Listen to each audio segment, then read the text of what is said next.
Welcome to Living a Healthy, Vibrant Life podcast. I'm your host, Harold Chatman. At the current moment, we're not taking any sponsors, but if you wish to support me, visit our website, hvlwell.net. We have the best flavor of collagen, unflavored peach mango, and newest flavor strawberry lemonade. If you struggle with skin hydration, if you need a new supplement routine, check us out. At the current moment, we're at the Panoramic Brand Studio, best podcast studio in Houston.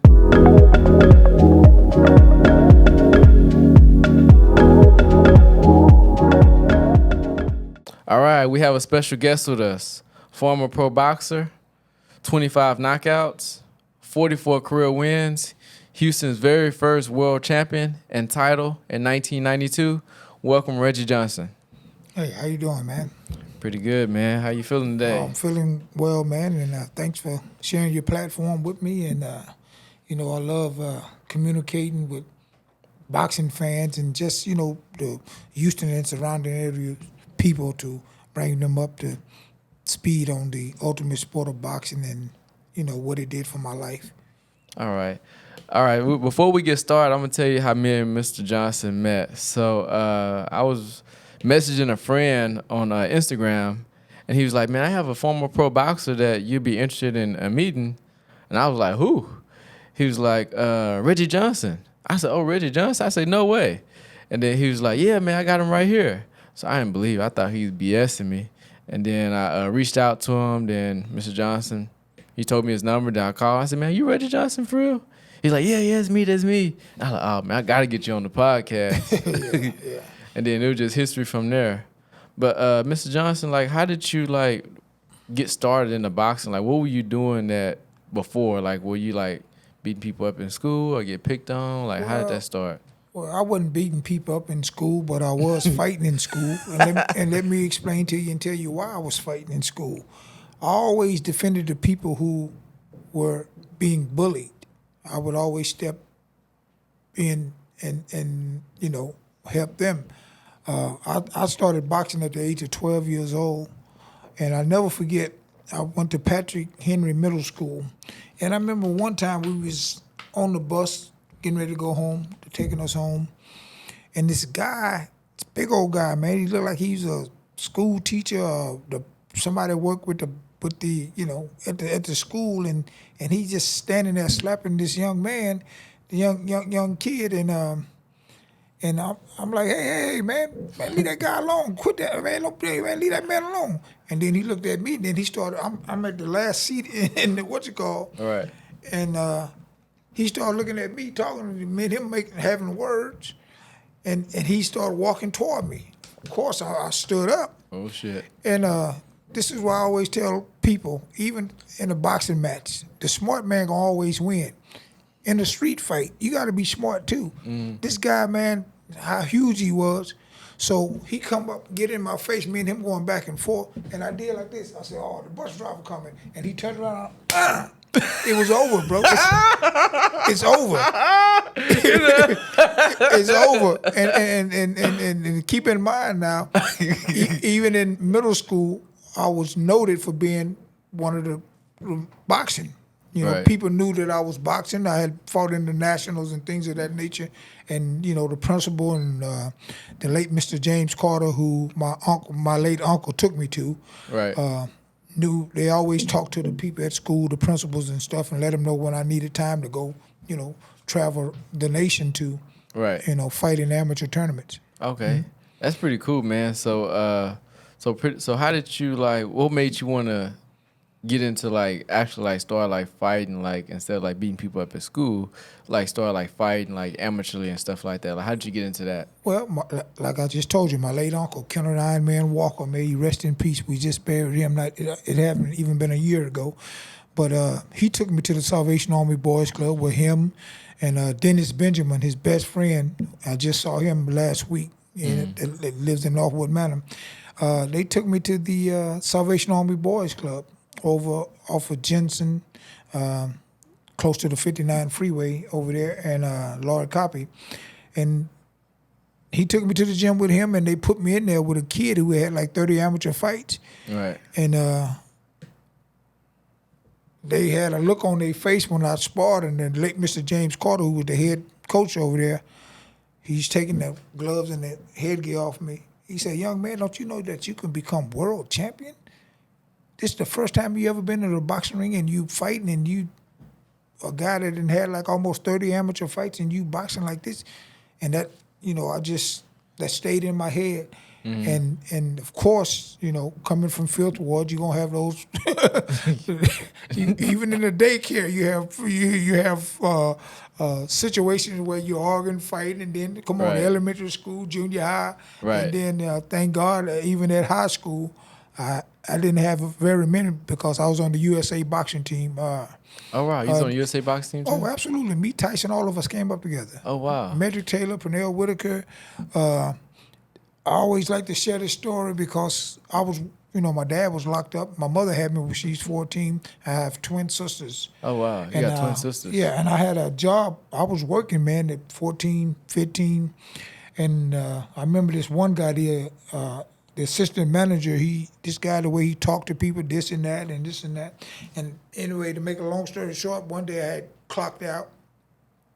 I'm standing there looking at the schedule, see what days I come to work. And this assistant manager came over there and said, Reggie, I need you to, I said, I already clocked out. And he used cuss words. I don't give up, I need you to do. I said, excuse me? And before you know it, bam, bam, bam, bam, bam, boom, he out. Keep in mind, man, I'm 15 years old when this happened, getting ready to turn 16. And man, hey, this is deep, but listen to this story though, man. And I remember, to speed it up a little bit, because Mr. Carter used to come talk to the main manager, Mr. Callahan. I still remember his name. That man worked at Kroger's for 52 years, I think. 52, 54 years. But Mr. Callahan, till this day, I didn't join him last, but 2 days that he always called me and invite me to his house for Christmas and stuff. The guy who I was working for, who was the head manager. But anyway, to make a long story short, we had a meeting with the manager, and we sitting there, and I remember Mr. Callahan said, "But Reggie, young man, you're going to be champion of the world one day, and you can't be fighting for free and just putting your hands on it. That's going to come a time when you get a certain age, your hand is like a weapon. It's like you shooting somebody. You can't do that. This and that and that." And then he turned to the guy. He said, "Now let me get this straight. All the people we have working here, if this young man tell you he done clocked out already, why come you couldn't get somebody else?" He said, "I would like for us to can we put this behind us as if it did never happen, and let's move forward." And, the guys looking, and everybody agreed. Mr. Carter was there. My mother was there. My late mother was there, too, sitting there. And so that's what we did. We let it go. But I'm going to work, but I'm still seeing this guy, right, the way he's talking, the way he's treating people, being very disrespectful to people, this and that. And I remember one day I saw him talking to somebody in the fruit and vegetables section, and I was just standing there just looking at him. I didn't even say nothing, but I'm just looking at him, and he started looking at me as he, talked. But I never forget, man, I went in upstairs to Mr. Callahan's office, and I said, "Mr. Callahan, can I talk to you?" He said, "Oh, yeah, give me a second." And then, but anyway, we started talking. I said, "Listen, I just want to thank you for letting me come back to work, but I can't work with this guy. This guy, the same thing is going to happen again. I can't watch this guy do what he's doing to people, and if he ever talk to me like that again, the same thing is going to happen." I say, "Thank you for letting me come back to work." But I never forget, that was the longest walk home. Keep in mind, it's me, my mom, and my two sisters, and I'm working. But I never forget, boy, when I knocked on the door, my mama opened that door. She saw that look on my face, and my mother said, "God damn it, boy, what you done did now? What you done?" I said, "No, Mama, I didn't do nothing. I ain't do nothing." I said, I had to quit that job. I can't. I said, I want to beat that man up again. And my mama said, "Oh my God, boy, I thought you didn't put your hands on that man again." And she said, "I got something for you." My mother, my late mother, went in the and her room, came out with all the mail, and she's going through the mail. She looking through the mail, and she gave me the mail. And it had Reginald Dwayne Johnson on it. And the mail was on. I said, "Mama, why?" She said, "God damn it, boy, I'm your mama. Just read the mail." And I read it. It was the USA boxing team invite me to join their team, Houston. And I did my first tour, Sweden, Germany, Denmark, Japan. Wow. I'm 16 years old, but we're getting ready to turn 16. And yeah, and it was like perfect timing. I think, well, like 2-3 weeks later, I ended up going to Colorado Springs where the Olympic Training Center is. At 16? Yeah, yeah. I Oh, was getting ready wow. to turn 16, Oh, and wow. that's how I met Tyson, Evander Holyfield, Medrick Taylor, the late Pernell Whitaker, Virgil Hill, all those great fighters who won the gold medals in '84. Frank Tate, that's who I lost to. You know, he lives in Houston. Right. That's who I lost to in the Olympic trials in early '84. Oh, wow. But you know, my whole life changed, man, and just I was used to flying, and I flew to Colorado, got to the Olympic Training Center. We was there, How was that train. like? Oh man, it was like it was like a dream, man. People, you have a dream. Like the top fight or something? Oh yeah. Well, you represent the U.S. too, man. So I was 96 and 12 as an amateur. You say 96 and 12? Yeah, that was my amateur record. Damn. And then I won all my international fights representing the U.S. When I was on the U.S. team. And then in '84 in the Olympic trials, which was in Fort Worth that year, I lost to Frank Tate, who went on to win the gold medal. Oh, wow. In the '84 Olympic. Yeah.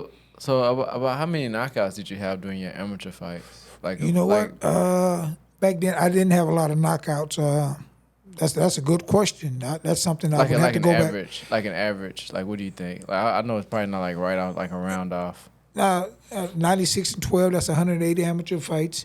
Out of those, it would probably maybe 30, 25 or 30 or something like that. Did you when you was an amateur? Did you like be going for the knockouts or like what was your strategy? Well, the strategy. Other than win. As an amateur, is just, do whatever it take to win. And back then, it wasn't a lot of knocking out.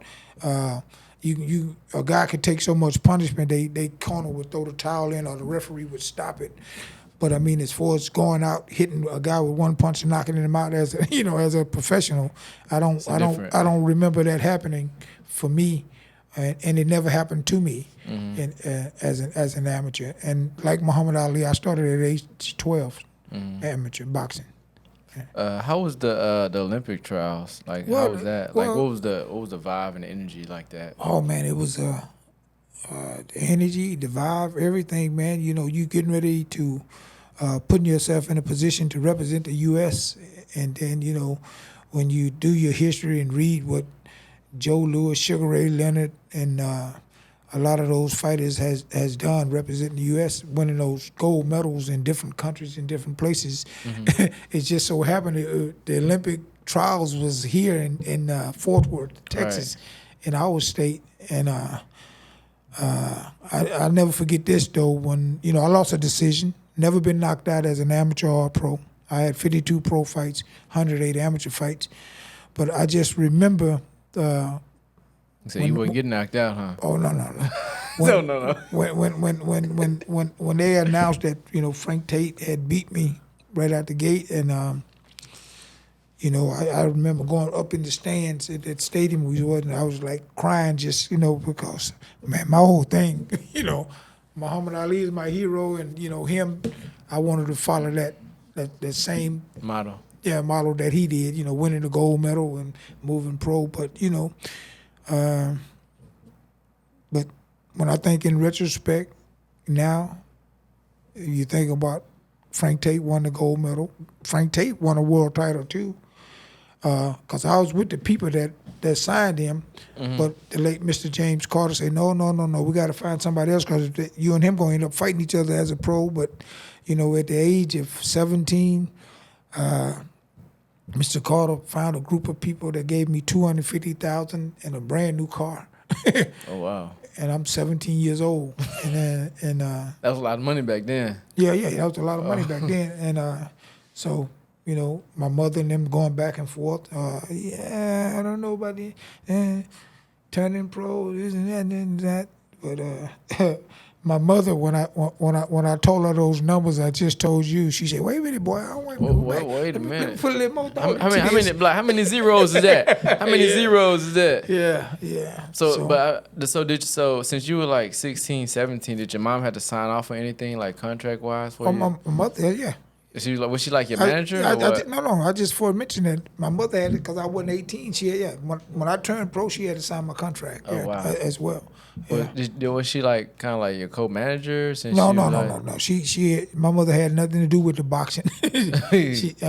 As a matter of fact, my mother never came to one of my amateur fights. Oh, really? Yeah, and I had 108 amateur fights, but she, as time went on, turned pro fights. She started coming to some of them, but that's most mothers. Was she hard to see like you Yeah, fighting? don't nobody want to see they kid or their son getting hit. But it's hard to watch. Yes. But even to watch that even grow with my mother, and then she started coming to some of the fights. She came to some of my pro fights. Yeah. Yeah, she wouldn't mess with that. She's even at the Roy Jones fight. Really? Yeah. Oh yeah. Oh man, can you shine some light on that fight? Like, how was so the question I had before we get to the fight, how was it like preparing for that fight, and what was at stake for that fight? For the Roy Jones. Oh well, everything was at stake. All the belts was on the line. I was world champion. He was world champion. We was unifying the light heavyweight division, so all the belts was on the line.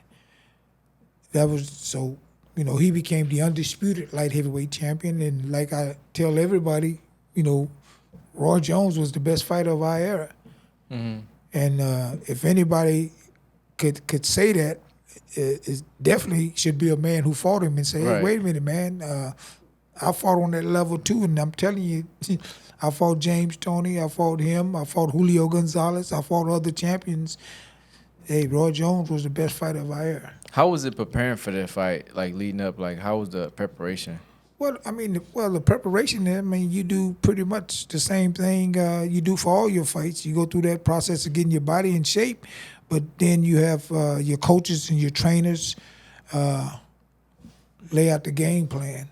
Mm-hmm. And a lot of people have told me this after that fight, say, "Reggie, I think if you would have boxed Roy and played chess with him, you probably would have caught him, or you would have had a better chance of winning." But our whole deal was, to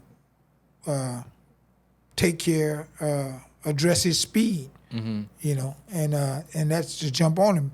And even now, when I look at them fights, I'm like, that person probably was right. I should have boxed him like Antonio Tarver did. Mm-hmm. Like Antonio Tarver thought he won the first fight. Right. And they gave it to Roy, but you see what he did in the second fight. Yeah. He knocked Roy out. Because he was more prepared then. Yeah, more prepared. Like, okay. Yeah. So if there would have been a rematch with me and Roy, maybe the same thing would have happened. Probably a different story because basically knowing like how he is and playing chess with him. You also got to know the history. Even before I was with 3M Promotions, Murad Muhammad, and they were in Pensacola, where Roy's from. Mm-hmm. And when I hadn't signed with him yet, but he had me there training. I went to Pensacola, was training the same gym, and me and Roy had sparred about 3 or 4 times, and Roy quit coming to the gym. Not because of me and him sparring, but that's when him and his dad had some problems. And but a lot of people was telling me, no, Reggie, you don't need to be sparring, Roy. You guys gonna be fighting each other, and it was true. How long ago, like when y'all had sparring and then y'all actually fought? Man, so when we was sparring, that had to be in because I won the title in 92. Right. And then we fought. That was probably like a decade later. Oh wow. Yeah, almost. If not a decade later. Yeah. Was it hard, like putting that fight together, like? Well, no. Cause like the business part of it. No. It wasn't hard to put a fight like that together. You got a unification. You got the best fighting the best, and I think that's one of the things that we're lacking now with boxing. The best is not fighting the best. If you think about way back in the in the 60s, 70s, and early 80s, man, the best fought the best. Sometimes like Sugar Ray Robinson, some of the guys he fought like 5 or 6 times. Oh wow. Look at how many times Roberto Duran and Sugar Ray Leonard fought. They fought, what, 2, 3 times? Mm-hmm. Yeah, the best fight the best. And, there's a lot of politics that comes with boxing. Yeah. That kind of goes with any sport. Yeah. But all those other sports, they have some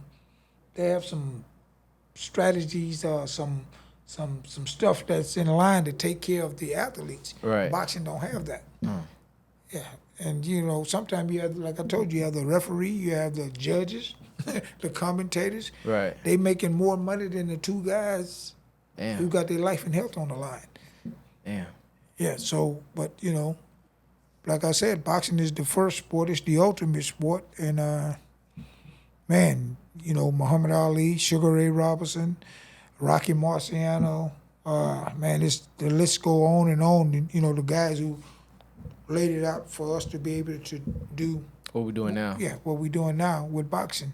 So would you say, like, boxing has gotten harder now or gotten softer? Based off your perspective? Well, boxing has a deal where it go up and down. Based off how it's officiated. I don't think it's got harder.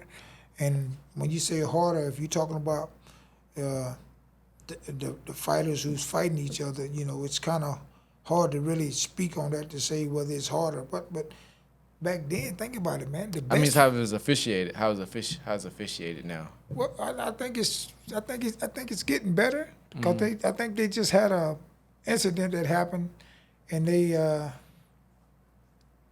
changed the fight. Mm-hmm. Yeah, they say no. Those judges, they got that wrong. They gave it to the wrong person, and that they changed the fight back, and those guys got a chance to fight each other again. So they ordered a rematch, but that's something how it's like that. Like I feel like that shouldn't happen. Yeah. I feel like that shouldn't happen with boxing. Why they have to redo it over again because of the referees? Okay, but think about this here. And we always speak of the man that's most people know as a promoter.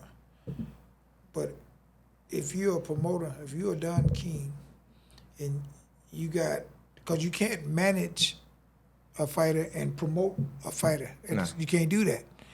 But if I'm the promoter, my son is the manager. It's still up under the same umbrella. You see what I'm saying?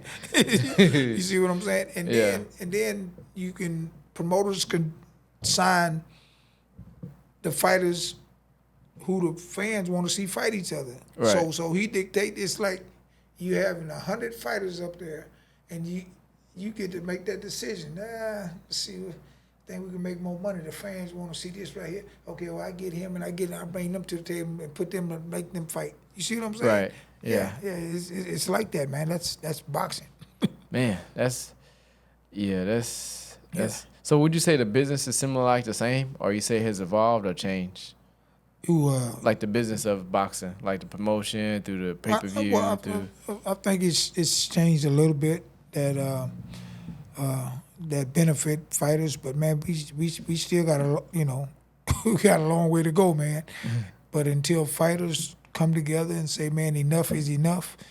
Hey, man, my life is on the line, my health is on the line. Right. How in the hell is your check bigger than mine? Yeah, that is a problem. Yeah, major problem. It's a major problem. But like I said, do you see it getting fixed, or other than they have to? Let me ask you: do they have a union for the boxers? Do they have something? Yeah. They. But once again, this is another thing. Like with the unions in like different states. Like when I lived in California, when I moved there in '88 to pursue my career, signed with the May Group. They boxing committee. They have a different mindset on moving and taking care of the fighters, the boxing commissions. So every state has a boxing commission, and if that state don't have a boxing commission, they work off the state that's closest to them with the boxing commission and pretty much run boxing the same way that state does. Same way how that is. Right, exactly. Dang. Yeah. That is interesting. Yeah. So, I mean, you have fight fans that look at fights, this and that, man, and, they don't really know the business, all of what happens and what fighters go through. And that's why, man, you have fighters now, they really, even Mike Tyson said, hey, man, I'm just fighting for the money, man.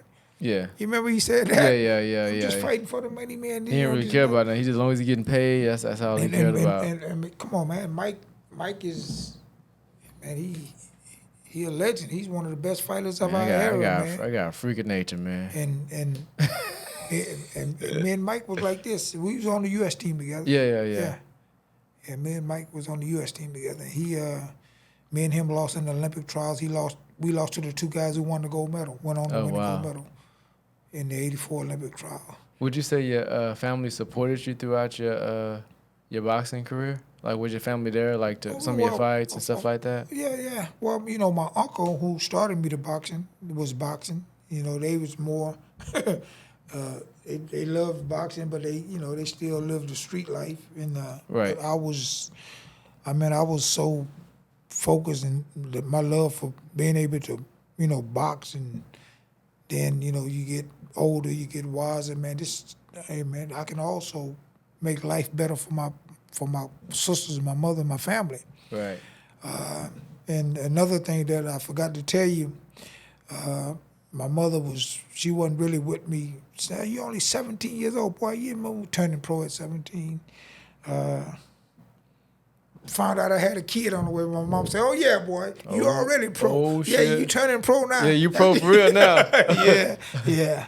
I forgot to tell you that story. That's funny. So you say you real pro now.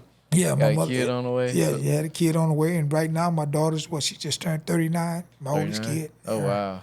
39 years old. So she was pretty much through the process. Oh, absolutely. Yeah. So. Is that something you so was she interested in, like, getting into fighting, anything of that nature? Or she was like nah? Yeah, I remember one time she called me talking about she's gonna start. I said, girl, you better stay away from that gym. You better not go to that boxing gym. I said, leave that alone. Right. Because and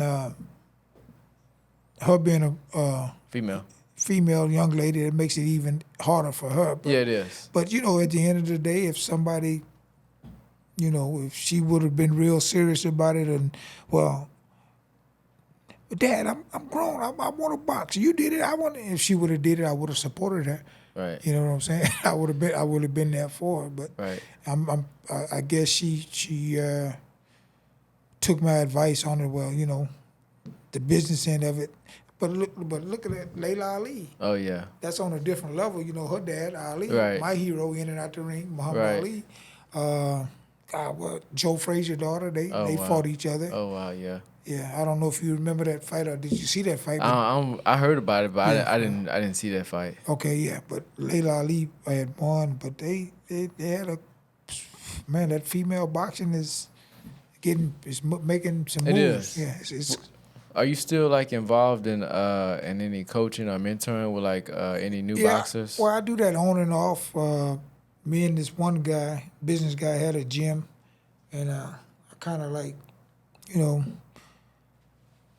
didn't really, my love will always be for boxing, but, if a person is doing business a certain way that's not taking care of the fighters, I'm a I kind of got away from that, because right. I'm a fighter, man, and I think that's why my whole thing is we starting this thing called Forever Champions, a tour where we all come together. As a matter of fact, it's like a brotherhood, something like that. No, it's like a tour where we go, all the fighters come together. We can generate a lot of money. A lot of people would want to see the fighters, or get their autograph, or do a black tie dinner event, something like that. Yeah, so we still working on that. I'm trying to think. I went to it one time. It's been a long time, but I'm going in a month and a half. I'm going to the Atlantic City Boxing Hall of Fame. Okay. Oh, wow. And I didn't go to the International Boxing Hall of Fame this year because my guy who handled all that stuff in Wilmington, Delaware, he had a surgery. Oh, yeah. And he wanted me to still go. I said, nah, I'm not going without you. But, right. Yeah. Can't leave him behind there or kind of put it together. Yeah. I mean, no. He didn't put it together. As a matter of fact, I met him at the International Boxing Hall of Fame. Oh, wow. Yeah, that's how I met him. And then me and him just started talking, and he brought some business to the table. And, I know his family. And Sometimes I go to Wilmington, Delaware, just to see him. See him there. And Huh? sometimes he come to Houston just to see me. Yeah. Okay, so y'all have a good relationship. But he's good with handling, putting business together, getting the sponsors, and Okay. yeah. So he's good with the. He's pretty well connected. I'm Yeah, guessing. because he's a business guy. He's got his own corporation, so he know how the business go, and he's that he got that complexion to get it done. You see what I'm saying? Yeah. I put two and two together. That does make a big difference. It makes a big difference. Yeah. I was gonna ask you, like, what advice do you have, like, people that want to get into boxing to get into pro, like, to achieve what you achieve? What should they go about it? Like, what type of mindset? Well, for first of all, you have to. I've seen a lot of guys who, man, I want to do this and that, but I see them once they go to that gym for about a week or two, they realize, hey, nah, man, This ain't for me. Nah, this ain't for me. This ain't for me.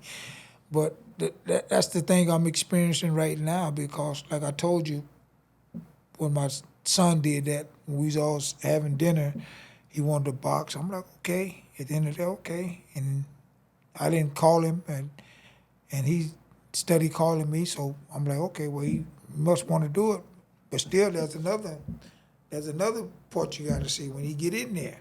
And I went to go see him spar last week. And they put him in there for the first time, and I'm like, I was impressed, and even the gym people was impressed. Wait a minute, he ain't never fought before, and he's starting at 24 years old, and he can, in that sparring with a guy that had all this amateur experience. Right. Yeah. So, only time will tell the true story, but I could see see a lot of me in him. Oh, okay. Yeah. See, like, your personality. Yeah. Just he loved it. He was there yesterday. A lot of times those guys don't even come to train on Fridays, and I was there before he got there, but he showed up, and I just went there to see was he gonna show up, and every time, and I've been doing that, and every time he's there, he show up. So it shows he's I guess he have a passion for it. Cause usually, there you go. Because I always say, like, passion drives purpose. Oh, absolutely. Like, because like I said, like, before I got into coaching, I was doing it for free. Right. Before I got paid for it, and they said, like, putting like over 10,000 hours in. Yeah. The old saying about, like, getting about achieving it, and also, like, learning the training of it, the grit of it. Right. But I feel like just most people, you gotta. Of course, you can make money in anything you do if you can find a way to leverage it in business. But I always look at you have to have a passion for it. Oh yeah. But like what you just said, it's true, because this guy Larry, who used to spar with me way back in the day, he's younger than I am, but Larry's been taking pro fights, but he take it just to get the money. I mean, he's not like what's called told me. He said, man, he came to the gym 2 or 3 days, and he ain't serious with it. No. He don't love it. He ain't dedicated. He's doing it to Get just money. make a little money. Yeah, it's more like a hobby to him. Yes. More like instead of making it like something serious. Yeah. Like a lifetime commitment. Right. Some people do it to be seen, to make a little money and publicity. But some people do it to hey, that's what they like to do. Yeah. I wanna. Of course, I want to make money, but if they wasn't paying to do this, I still be doing it. Yeah, those are me. people. Yeah, that's it. I still would be doing this because I love it. Yeah, that's same thing. I am like with things that I have a passion for. Like I'd be doing it if I was doing it for free. Right. Like it's good. I'm getting paid for it, but same thing. I just enjoy doing it. Absolutely, man. This is something that you love to do. Exactly. And those are people I like to work with and like to hire for different services because they do it just for fun. That's right. And that's like I'll forever to the day I die be attached to boxing. Mm-hmm. Some way, man. And my whole thing is like bringing fighters together. We just did a deal here about a month and a half ago. It was me, Riddick Bowe. You know Riddick Bowe? Yeah, I heard about him. Big Daddy Bowe. Yeah. I heard about him. Who else was it? It was like 5 of us. And this is something that they did. Right. And they called me and said, well, Reggie, we're going to be in Houston. We're going to different cities. We're doing the charities, the dinner things, and this and that. So they going to different, cities and just, having meet and greets. Right. Raising money, and helping people. I mean, it was nice, man. Right. Because I hung out with them 2 days. And as a matter of fact, I even took him to my church, and the pastor was like, what? And when I called him, he's like, I said, no, man, I got something I'm gonna come by there. I want to bring some people to meet you and show them why I go to church, because I'm gonna keep it real with you, man. I had a problem. I was raised like most black people in a little church, but I had a major problem with the state of the church, and I hadn't been in a long time. And a guy who plays the guitar at Don Ramon's, a place we go eat at, a Mexican restaurant, he invited me to go to church with him, and I went. And I've been going to that church now for a little over a year. Oh, wow. Yeah. Wow. It's So you in got back the into Woodlands. church. Okay. Yeah. Okay, that's pretty cool. So, what did you enjoy most about like boxing? Well, let me ask you this: what do you enjoy most about boxing, other than like what do you enjoy the most about like as a passion? Well, I think what boxing has done for me, I love the being competitive in there, with the fighting part, the strategy part. Like chess. But yeah, chess. There you go. But when everybody don't fight like that, play chess. Some of them just go in there to slug. I'm gonna get you or you get me. Man, that's how you lose. That's how you lose. You gotta be smart. Yeah, the smart man going all the way. Think about it. I ain't never been knocked out. I ain't never been beat up. But boxing is so dangerous, man. Look, look, most fighters you see ain't got their real teeth in their mouth. Man. Watch this. Watch that. I was like, shit. I was like, what he about to do? Goddamn. Hey, I get everybody with that. Hey, man, you had my legs clenched over here. I was like, but think about it, bro. A lot of people, man, they get their teeth knocked out. Some of them you can't understand, and I feel like some of them, like they don't like some of the questions I asked you.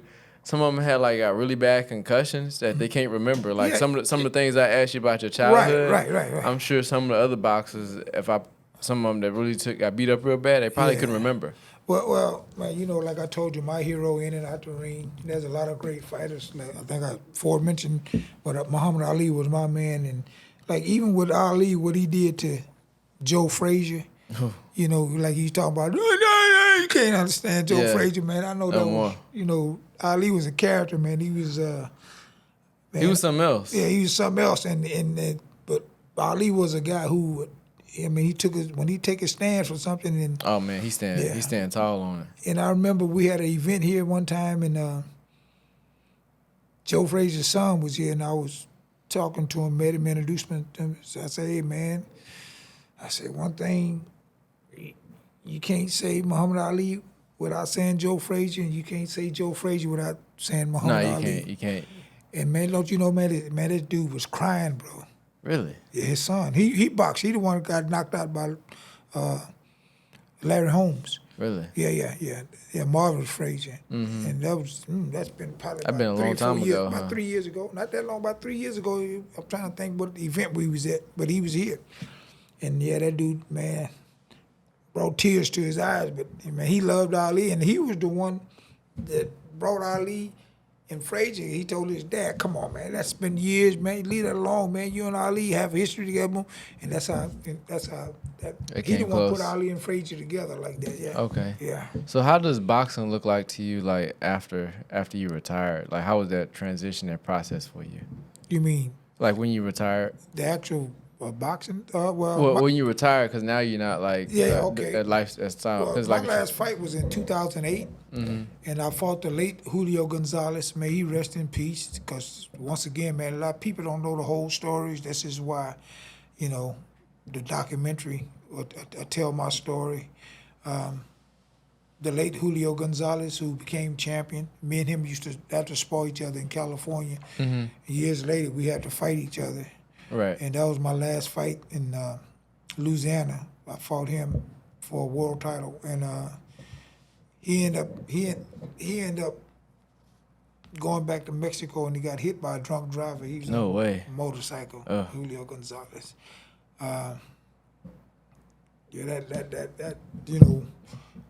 Think about it, man. You think about that's just like somebody that you love, or losing a wife, or losing a husband. This is somebody that you have history with, right? And that really hit me hard, man, to get that news about him. You know, our history. You know, and Get hit by a drunk yeah, driver. you would have to go on YouTube and look at that fight. That was my last fight in 2008 Yeah. with the late Julio Gonzalez. Oh wow. Yeah, I'm sure that was pretty rough. Like, Yeah, hearing yeah. about that, you know, yeah. hit by a drunk driver. We've lost a lot of great fighters, man. If you look that up, you know, say noted fighters that has moved on, or passed, have died, and when you not only know them from seeing them fight on TV, but when you personally know them, It's a different story. it's hurt. Kind of hit you a little different. Yeah, it hurts, man. Especially when you know him outside the ring. Yeah. That's always the biggest thing. Yeah, me and Julio used to spar each other, and then years later we had to fight each other because what's the guy named, the one who knocked out Roy? They were supposed to have been fighting, but I found out Julio beat him. So when the other fighter fell out, I called Julio in California and say, Julio, man, we got a fight. Are you interested in fighting? He said, yeah, well, who I'm gonna fight? I said, you gonna fight me? He said, what, Reggie, man? We going. But you know, when I started talking to him and the business, he like, Makes well, sense. that makes sense. Yeah. So yeah. That's pretty cool. Yeah. So was it a And hard? it was hard. Oh no, that was a hard. I beat him by a split decision. It was Right. a rough fight. It was a tough fight. Oh yeah. Was it a hard like transition from like being an active fighter and retiring, like that lifestyle, life afterwards? Yeah, that was real hard because, you know, especially when you watching these fighters fight, and you be like, man, I whooped this guy with one arm tied behind. I Right. come back and I was still pursuing, like even when I fought my last fight against him, was pursuing, and then you know, had a talk with a couple of people, and some said, man, you know, this Reggie, you got it. Hey man, you didn't. Enough is enough. You've done it You gotta already. call it quits, man. You're gonna be in the Hall of Fame. You know, Right. don't, you know, look at that, man. We understand every word you say. Right. You're not stuttering. You got your Right. faculties. You can move you're around. healthy, You can move drive around. yourself. Yeah. And Get out while you can.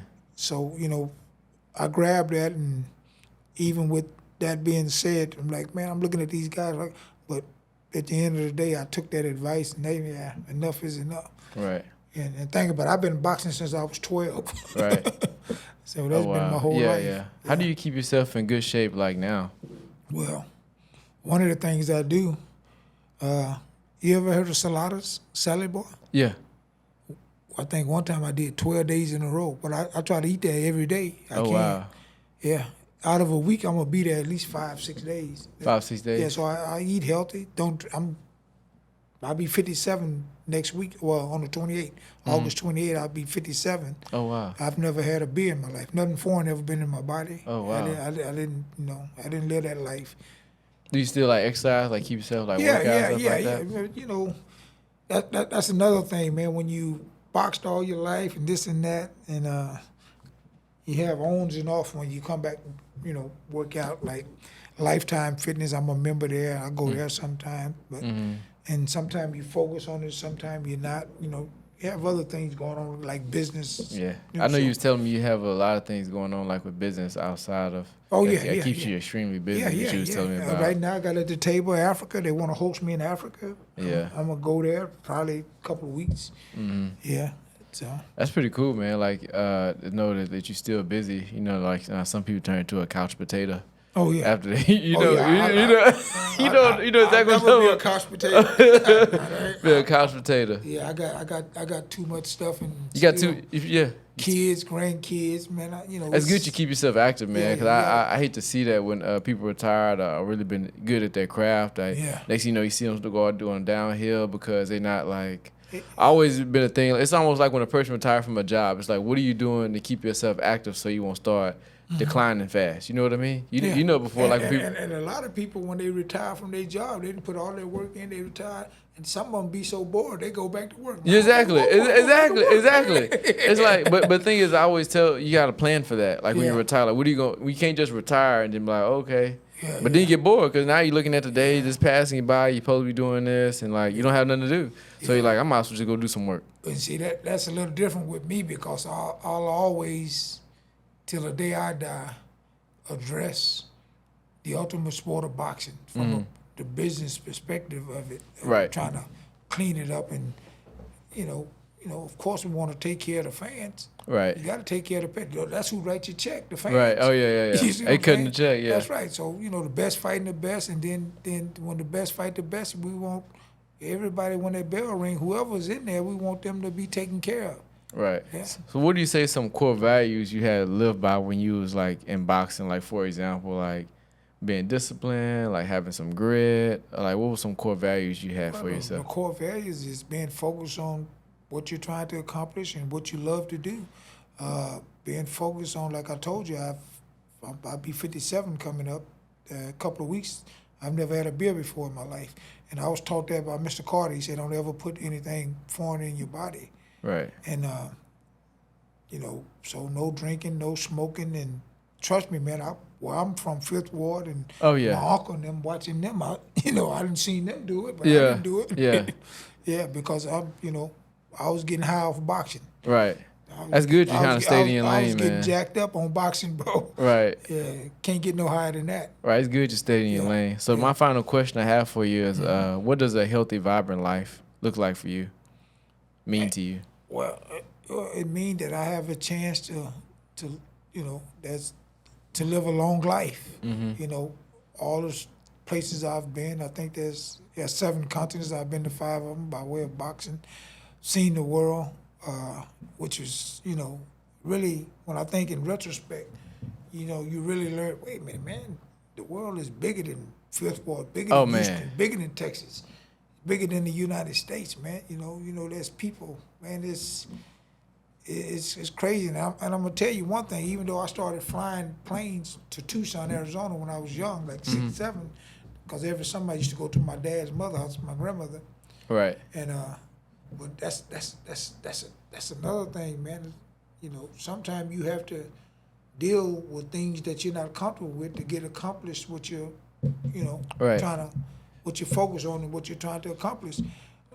I've always had a problem with airplanes, but that's something I had to do. Yeah, I had to get over it. I always tell this here story. When I fought in South Africa during apartheid, I fought that guy. I stopped him in the 7th round, where people threw the towel in. But I was over there doing apartheid, man. And don't you know, when I flew from here to where I was, from America to What's the apartheid? Like, can you explain that? You said apartheid? apartheid. That's when America or no other country was doing business with South Africa.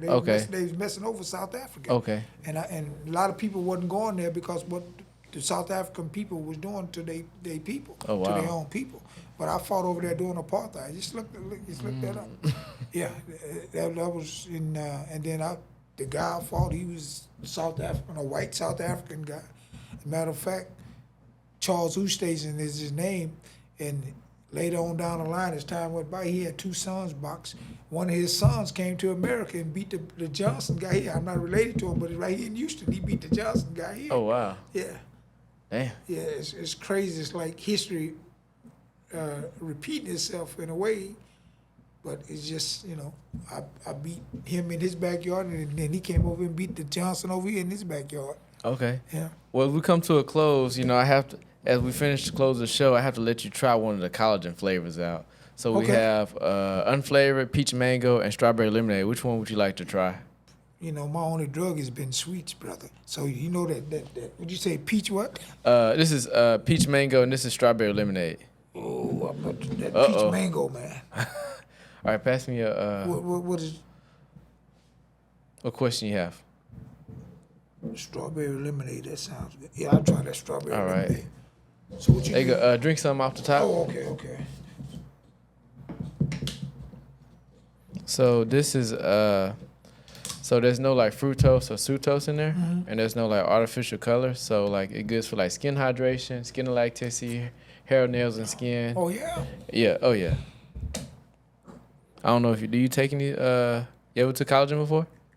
No. I know men is not like a big thing for men, but I know like for women it's pretty big for them. But I know I know a lot of people out there, man, you got makeup on? Because my skin, I don't, There you go, shake it up. yeah, my skin is, Well, another thing is it's not just like collagen, but also having a healthy lifestyle.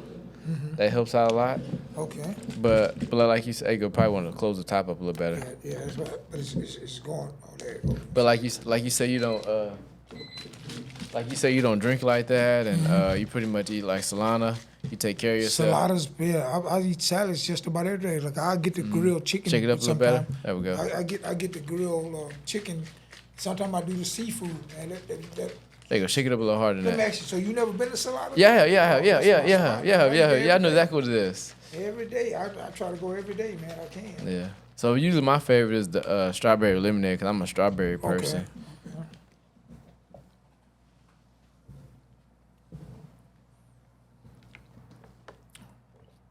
Yeah, this is healthy here, man. Yeah, it's no like food. It's no like coloring in there. I know, but I like the way it tastes. It's smooth, huh? Yeah, I told you my only drug has been sweets. Sweet. That's my stage name, sweet. Yeah. So it's good for, especially if you take care of your skin and your hair. So instead of like putting like so much cream and stuff on your face, I feel like this is easy for a guy or a female to digest. Put some on there, put it in your water. You can take it for lunch, dinner, something like that. So how do you got this online and stuff? Oh yeah, that's our product. My product. Can you write all this stuff down for me? I'll tell my daughter. See, this is stuff my daughter do. Yeah, okay. Like stuff like this, she help people move it and. Okay, well you definitely connected with it. That's my brand, and so that's what I do for my hair and stuff like let that. me take a picture of these. Oh yeah, we'll talk about it more after. I know this. Huh? We're gonna talk more about it after. Yeah. I'm on. But we come to a close. Thank you guys for enjoying the show. Reggie Johnson, do you have a Instagram handling? Instagram? Yeah, I'm on Facebook. Just put Reggie Johnson on all of them. I think my daughter and them handle that. Okay. Yeah. I put everything in the show notes, and I thank you guys for tuning in.